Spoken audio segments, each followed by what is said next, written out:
Assalamualaikum warahmatullahi wabarakatuh. Hamdan wa syukran lillah, nahmaduhu wa nasta'inuhu wa na'udzu billahi min syururi anfusina wa min sayyiati a'malina, may yahdihillahu fala mudhillalah wa may yudlilhu fala hadiyalah. Asyhadu an la ilaha illallah wa asyhadu anna Muhammadan abduhu wa rasuluh. Salatan wa salaman ala Rasulillah sallallahu alaihi wasallam, amma ba'du.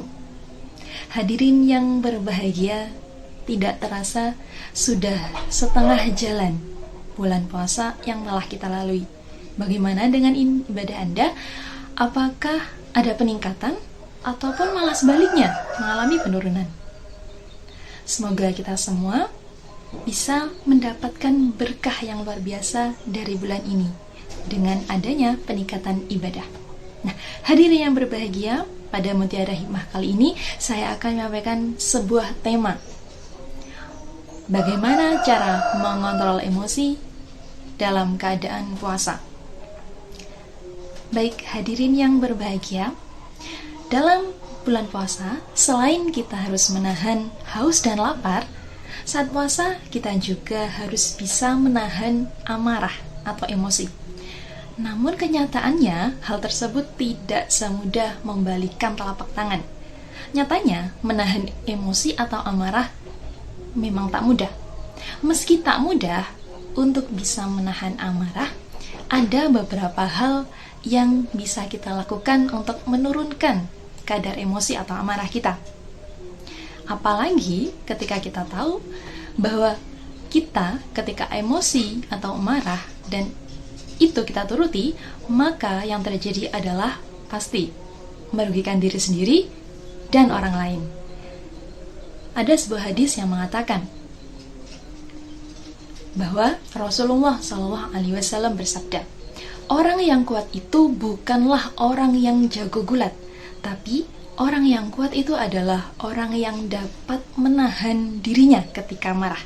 Hadis riwayat Bukhari dan Muslim. Jadi dari hadis itu bisa kita simpulkan bahwa orang yang kuat itu bukanlah orang yang jago silat, bukan orang yang jago gulat, tapi orang yang pandai mengontrol emosinya. Hadirin yang berbahagia, berikut akan saya sampaikan beberapa cara mengontrol amarah ketika berpuasa. Bahkan ada cara yang merupakan anjuran dari Nabi Muhammad SAW. Yang pertama adalah berpikir sebelum berbicara. Mengapa demikian? Karena kebanyakan orang terpancing emosinya karena dipicu omongan seseorang. Maka dari itu, mari kita menjadi seseorang yang selalu berpikir sebelum berbicara. Jangan berbicara tanpa berpikir. Nah, tips yang kedua adalah melakukan kegiatan lain dengan sejenak. Mungkin seseorang itu bisa marah ataupun muncul amarahnya ketika dia ada dalam kondisi pekerjaan yang menumpuk. Akhirnya, ketika hal itu terjadi ditambah dengan berkurangnya energi ketika puasa, itu menjadi pemicu seseorang bisa timbul emosi atau amarahnya. Maka lakukanlah kegiatan lain sejenak. Nah, yang selanjutnya adalah istirahat. Ketika melakukan kegiatan lain masih menimbulkan amarah yang tak terbendung, maka Anda bisa istirahat sejenak, mengambil jeda 10 hingga 15 menit untuk meredam emosi dan mood yang tidak stabil. Nah, ketika hal itu juga tidak meredam emosi kita, yang terakhir, silakan ganti posisi Anda. Nah, mungkin Anda tidak percaya jika dengan mengganti posisi bisa menurunkan emosi marah yang timbul. Tapi secara ilmiah hal ini bisa dijelaskan. Jadi ketika kita marah dan kita mengubah posisi kita akan merenggangkan saraf-saraf yang kaku dan itu bisa membantu proses penurunan emosi. Jadi ketika Anda emosi dalam keadaan berdiri, silakan duduk.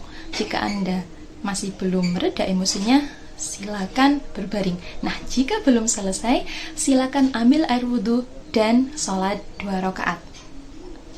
Nah, hadirin yang berbahagia, mungkin itu adalah tips-tips atau cara-cara yang bisa kita lakukan untuk mengontrol amarah yang muncul ketika berpuasa maupun di luar puasa. Semoga bermanfaat. Tamu datang mencari Pak Lurah untuk diajak bermusyawarah.